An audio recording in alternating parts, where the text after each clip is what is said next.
and with developing. Tell me the process. So when Rockstar hired me, I'm what you call an off-Broadway actor. What were you doing? So it was all mostly performance capture. Right. Everybody calls it voice acting, but that's because that's what it all used to be. Right. And it still is to a certain extent. Maybe about 15% of what I did was in the booth. Right. But most of the time you're wearing spandex with all the balls on. Right. Like Andy Serkis and stuff. Right. And that was the lion's share of my work, and that took 5 years, Kai. 5 years. It was a great contract. Not many acting jobs, 5 years long. You were playing it for 5 years. Yeah. Yeah.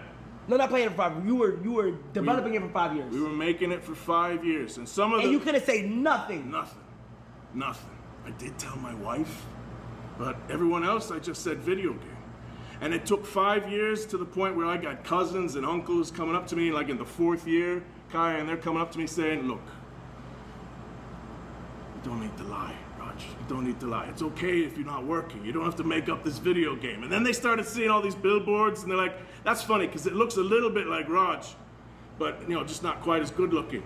And then they started to twig, and then I was like, oh, so this is what you couldn't talk about for 5 years. And I go, yeah, that's it, yeah.